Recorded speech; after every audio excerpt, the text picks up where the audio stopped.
প্রণাম খাম্বাজরাজ। ওই তো কৃষ্ণনগরের মন্ত্রী চলে এসেছে। ও, এর কথাই তুমি বলেছিলে? হ্যাঁ, ওই রাজ্যের সব খবরাখবর আমায় দেয়। ইনি কে? ইনি হলেন জমিদার কেশকান্ত বর্মন, আমার রাজ্যেরই দক্ষিণ পশ্চিম গ্রামের জমিদার, আমার প্রিয় বন্ধু। নামটা বেশ অন্যরকম, কেশকান্ত। আসলে ওদের বংশ পরম্পরায় সকলের উন্নত ঘন কেশ আছে, তাই ওদের পরিবারের সবারও নামে একটা করে কেশ আছে। আমি খাম্বাজ রাজের সৌমিত্র এবং সুপরামর্শদাতা। কিছুদিন আগে আমার মাথায় খুব খুশকি হচ্ছিল, মাথার চুল পাতলা হয়ে আসছিল। কিন্তু আমার পরামর্শে একটা তেল মাখতেই মহারাজের মাথার চুল এখন ঘন হয়ে উঠেছে, আর কোনো সমস্যা নেই। বাবা বাবা, ভালো ভালো ভালো। এবার তাহলে কাজের কথাটা বলে দিন। এবারে তো শুনলাম তোমাদের রাজ্যে অনেক ধান উৎপাদন হয়েছে, তাই স্বাভাবিকভাবে নবাব বাহাদুরের কাছে রাজস্ব অনেক বেশি দেবে, কি তাই তো? হ্যাঁ, এবারে রাজস্ব দানে কৃষ্ণনগরই প্রথম হবে। না, তা হবে না। নবাবের কাছে অত ধান পৌঁছবে না, এমনকি কৃষ্ণচন্দ্রের কাছেই চাষিরা বেশি ধান রাজস্ব দিতে পারবে না। সেটা কি করে হয়? পাকা ধানে মই দিতে হবে। বললাম না, ও আমার সুপরামর্শদাতা। হ্যাঁ, আমার মন্ত্রীকে বাণিজ্যের কাজে বাইরে পাঠিয়েছি কিছুদিন, তাই কেশকান্ত মাঝে মধ্যেই আমার কাছে আসে, গল্পগুজব করে আর সুপরামর্শ দেয়। কিন্তু আমি কি করব? তুমি রাতের অন্ধকারে চাষিদের ধান জমিতে পাকা ধানে মই দিয়ে দাও, এমন ভাবে কাজটা করবে যাতে কাকপক্ষীতেও টের না পায়। আর তাতে আমার লাভ? প্রত্যেক বছর নবাব রাজস্ব দানে বিজয়ীকে ৩,০০০ মোহর দেয়, আমি তোমাকে তার থেকে ১,০০০ মোহর উপহার দেব। ১,০০০ মোহর? হ্যাঁ হ্যাঁ, যাও যাও যাও, কাজটা শুরু করে দাও। আচ্ছা।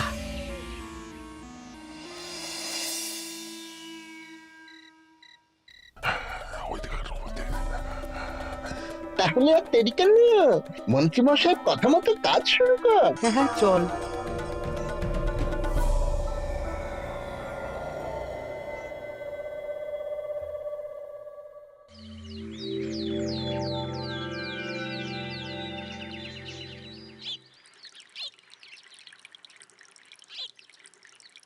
এবারে তো চাষাবাদ বেশ ভালোই হয়েছে। আশা করি নবাব বাহাদুরের কাছ থেকে এবারে আমরাই পুরস্কার পাবো। হ্যাঁ মহারাজ, সারা বাংলায় কৃষ্ণনগরের মতো উৎপাদন এই বছরে কোথাও হয়নি। সর্বনাশ হয়ে গেছে মহারাজ, সর্বনাশ হয়ে গেছে। কি সর্বনাশ হয়েছে গো পুটির বাবা? গতকাল রাতে আমাদের সব জমির পাকা ধানে মই দিয়ে দিয়েছে। সে কি? এবার আমরা কি করব মহারাজ? কাদের কাদের জমিতে হয়েছে এসব? যেই জমিতে তাকাবেন সেই জমিতেই এই কাণ্ড, ধান ঝরে সব মাটিতে পড়ে আছে। এবার আমরা কি করব? হায় হায় হায়, এবার আমাদের রাজ্যের কি হবে? নবাব বাহাদুরকে তো জবাব দিতে পারবো না। বড় বিপদ হয়ে গেল, রাজ্যে গ্রহের প্রকোপ নেমে এলো। ও, আর কদিন পরেই আমার টেকে আসবে ১,০০০ মোহর। ঠিক আছে, তোমরা সবাই এখন বাড়ি যাও। না, আমার মন মেজাজ ভালো নেই।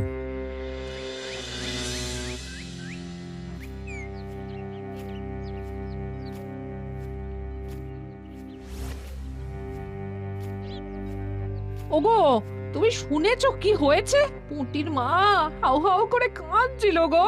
হ্যাঁ গিন্নি, পুঁটির বাবা কয়েকজন চাষি ভাইদের নিয়ে রাজসভায় এসেছিল।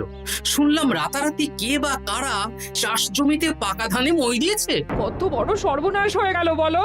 কি হবে গো?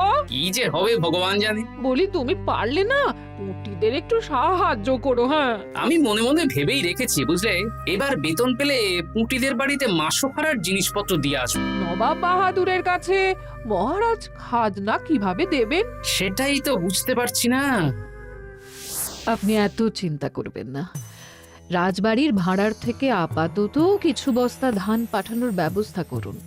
তারপর নবাব বাহাদুরের কাছে গিয়ে বলবেন, আস্তে আস্তে সব দিয়ে দেবেন মহারাজ। তাই করতে হবে, তাছাড়া তো আর অন্য কোনো উপায় দেখতে পাচ্ছি না। কিন্তু এবারে আর আমাদের মান রক্ষা হবে না। দেখি ২-১ দিনের মধ্যেই যতটা সম্ভব ভাড়া থেকে ধান পাঠানোর ব্যবস্থা করব।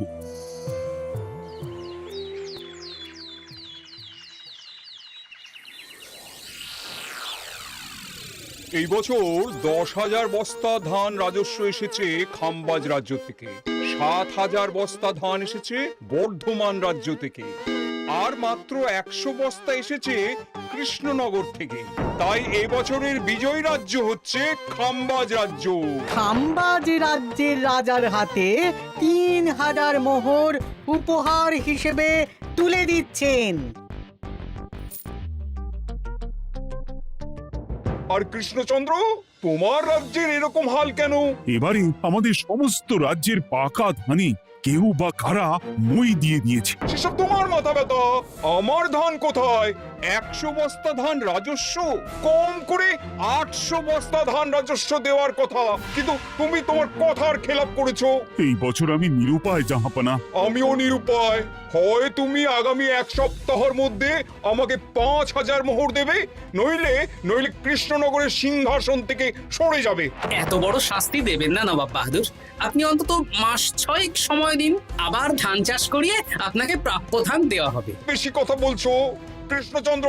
তুমি 5,000 নয়, 6,000 মোহর 1 সপ্তাহের মধ্যে দেবে।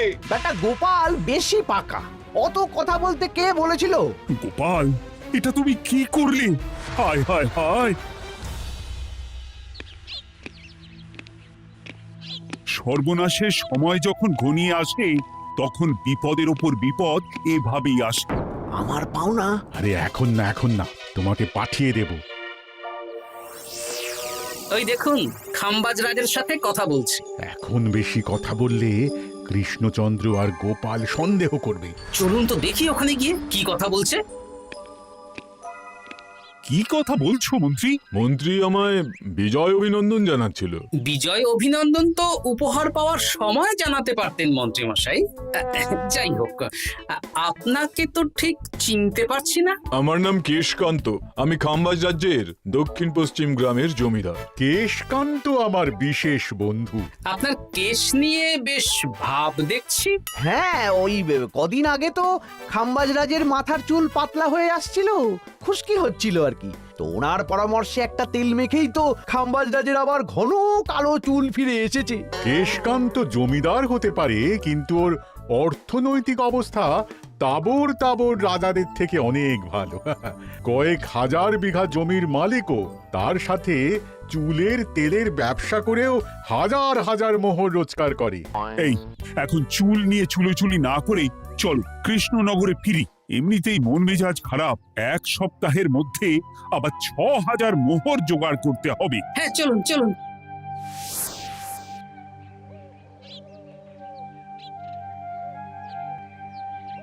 আচ্ছা মন্ত্রীমশাই, আপনি এই কেশকান্ত জমিদারের ব্যাপারে এত কিছু জানলেন কি করে? ওনার সাথে তো আমাদের আজই প্রথম দেখা। হাওয়ায় কত খবরই ভেসে আসে, সেরকম আমার কানেও এসেছিল। এসব বাদ দাও। গোপাল, মন্ত্রী, দুজনেই ভাবনা চিন্তা করো কিভাবে 6,000 মোহর জোগাড় হবে। পাকা ধানে মই পড়লো, এখন আবার এত বড় বোঝা। আমার কাছেও মহারাজ বেশি অর্থ নেই, সব মিলিয়ে মিশিয়ে ওই 150 থেকে 200 মোহর মতো আছে বাড়িতে। যদি বেশি থাকতো আমি আপনাকে নিশ্চয়ই সাহায্য করতাম মহারাজ। তাও করতেন কিনা সন্দেহ। তুমি চুপ করো। মন্ত্রীমশাই ওই লোকটাকে জানলো কি করে? এই লোকটাকে তো আগে দেখারই কথা না। না, ব্যাপারটা নিয়ে ভাবতে হবে। চলুন চলুন।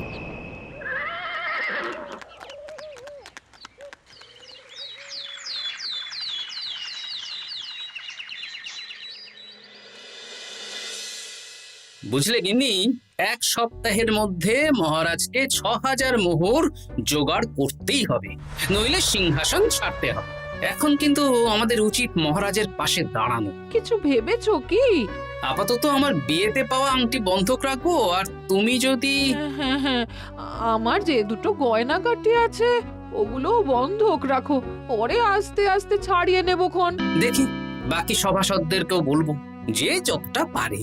তারপর ভগবানই ভরসা।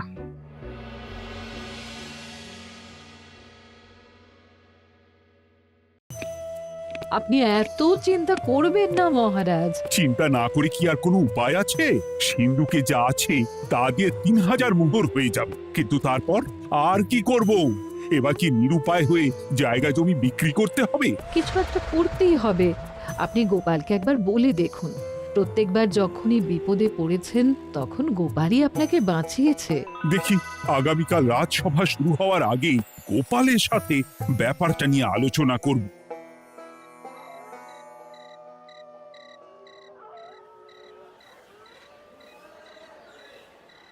এই যে শ্যাকরা, কি করছো?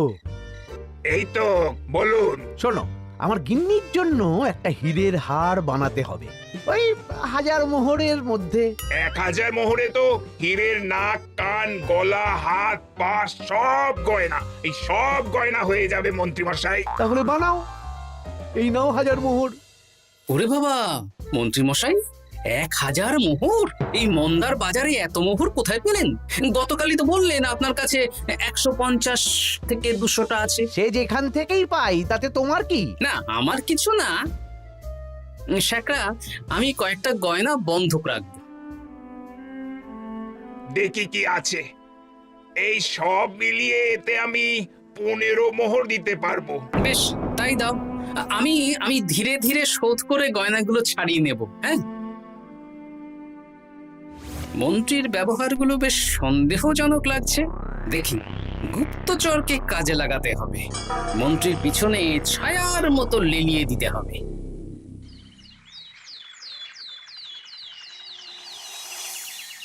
মহারাজ, আমি চেষ্টা করছি আপনার এই মোহর কিভাবে জোগাড় করা যায়, আপ্রাণ চেষ্টা করছি। দেখো, আমি 3000 মোহর পারবো, কিন্তু তার বেশি হলে জায়গা জমি বেচতে হবে, হাতে যে বেশি দিন সময়ও নেই।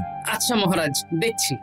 তবে মন্ত্রীমশাই চাইলেই আপনাকে 1000 মোহর দিয়ে সাহায্য করতে পারতেন, কিন্তু উনি তা না দিয়ে ওনার গিন্নির গয়না বানাচ্ছেন, হীরের গয়না। দেখি, মন্ত্রী তো কালকেই বলল ওর কাছে 150 থেকে 200 মোহর আছে মাত্র।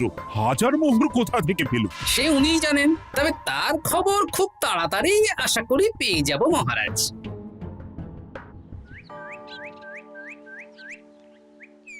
কাজটা একদম ঠিক করলেন না মন্ত্রী মশাই। আপনার কথা শুনে আমরা সবার জমির পাকা ধানে মই দিলাম, কিন্তু আমরা একটা পয়সা পেলাম না। আপনি যে এই কাজ করার জন্যে খাম্বাজ রাজার কাছ থেকে ওই 1000 মোহর উপহার পেলেন, সেটা দিয়ে গিন্নির গয়না বানাতে দিলেন, কিন্তু আমাদের বেলায় লবডঙ্কা। আরে তোদেরকেও দেবো, একটু সবুর কর, আগে গিন্নির মাথাটা ঠান্ডা করি। না না, আমাদের এক্ষুনি চাই। আরে এক্ষুনি কি করে দেবো, আমার হাত খালি। আচ্ছা আচ্ছা, ঠিক আছে, এই নে 2 মোহর ধর, 2 ভাই ভাগ করে নি, পরে আরো দেবো। এটা কিন্তু ঠিক না। এসব আলোচনা খোলামেলা জায়গায় করা উচিত না। উফ, পরে তোদের সাথে কথা বলবো, এখন যেতে দে, বাজার করব, তারপর আবার রাজসভা আছে।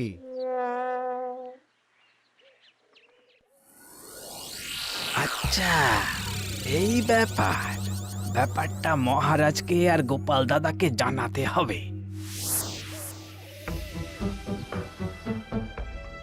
গোপাল দাদা, মহারাজ আসল খবর পেয়ে গেছি। কি খবর?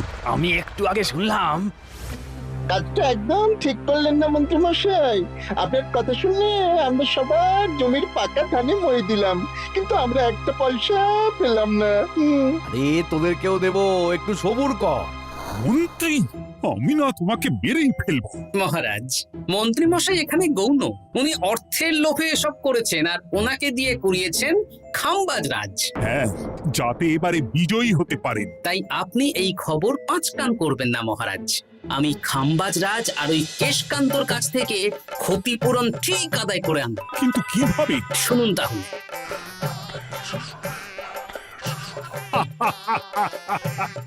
দারুণ বুদ্ধি। তাহলে এখন আসি মহারাজ, কাউকে কিচ্ছু বলার দরকার নেই।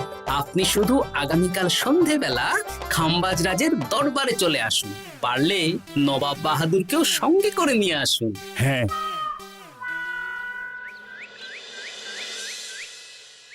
প্রণাম খাম্বাজ রাজ। কে আপনি? আমি হতাশ রঞ্জন, পশ্চিমে থাকি। কি চাই বলুন? কিছু চাই না, তবে একটা কথা শুনলাম তাই বলতে এলাম। কি কথা? আমি শুনলাম মহারাজ আপনার মাথার চুলগুলো সব নকল। আমার এত সুন্দর চুল সব নকল? ফাজলামো হচ্ছে।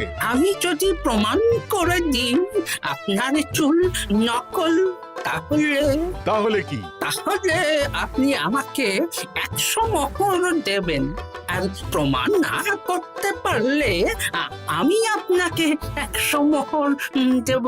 বেশ, দেখো, এক্ষুনি দেখো, আমারই তো 100 মোহর লাভ হবে। এখন না, এখন না, আজ সন্ধে বেলায়। বেশ বেশ, তখনই এসো। এবারে জমিদার কেশকান্তর বাড়ি যেতে হবে।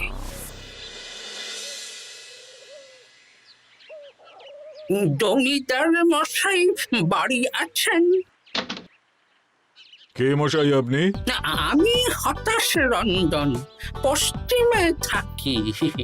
আমি বিশাল ক্ষমতাশালী লোক। কিসের ক্ষমতা? আমি রাজরাজাদের মারধর করি, চুল ধরে টানি, শাস্তি দিই। এসব কি উল্টো পাল্টা বলছেন? খাম্বাজ রাজ আপনার বন্ধু না? হ্যাঁ, প্রিয় বন্ধু। ওনাকেও আমি আপনার সামনে চুল ধরে টানবো, কিন্তু উনি কিচ্ছু করতে পারবেন না। উনি আপনাকে শুলে চড়াবেন। কিছুই করতে পারবেন না, বললাম না আমি বিশাল ক্ষমতাশালী লোক। বিশ্বাস হচ্ছে না তো?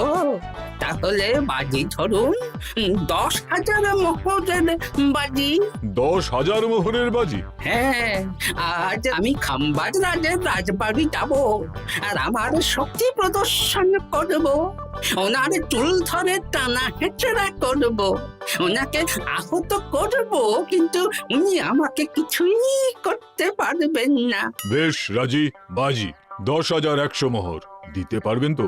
হ্যাঁ, আমি বাজি হারলে আপনাকে দেব 10,100 মোহর।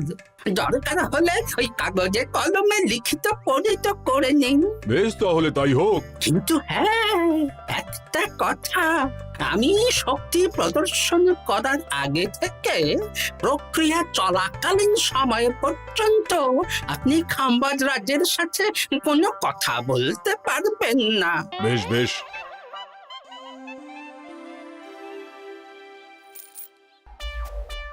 তাহলে শুরু করি। শুরু করো। এবার আমি প্রমাণ করেই ছাড়বো।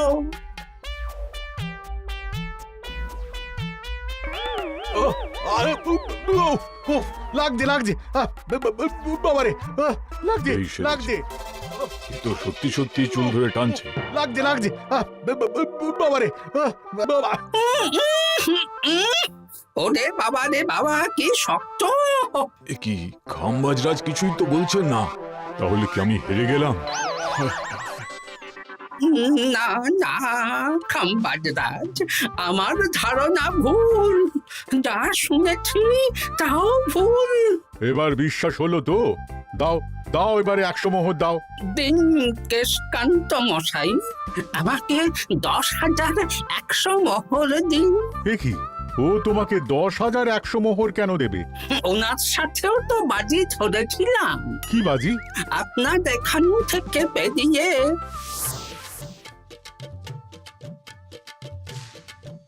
এবারে দিন তো দেখি, সব কাগজ কলমে লেখা আছে। এই নাও। হায় হায় হায় হায়। সাবাস গোপাল, সাবাস, তুমি আমার মুখ রক্ষা করেছো। গোপাল, কৃষ্ণচন্দ্র, নবাব বাহাদুর, আপনারা?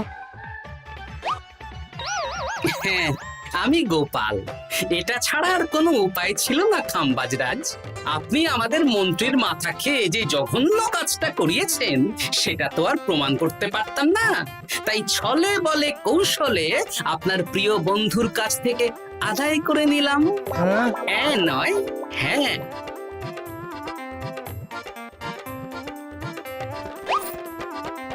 এই নিন মহারাজ। এতে কত মোহর আছে? 10,100 মোহর। এর থেকে 100 খাম্বাজরাজকে দিন, 6,000 নবাব বাহাদুরকে, আর বাকিটা আপনার কাছে রাখুন। এত ধান নষ্ট হলো। কৃষ্ণচন্দ্র আমাকে সবটা বলেছে, আর ওর মন্ত্রীকেও নিয়ে এসেছি। ধোলাই খেয়েই সব বলে দিয়েছে। এই, কে আছো? কৃষ্ণনগরে মন্ত্রীকে নিয়ে এসো।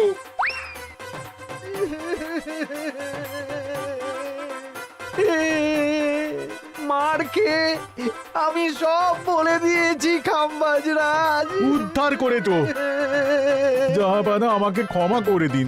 এর কোনো ক্ষমা নেই, তোমাকে আমি কারাগারে বন্দি করব। হায় হায় হায়, সামান্য টাকার লোভ করতে গিয়ে পুরো মাঠে মারা গেলাম।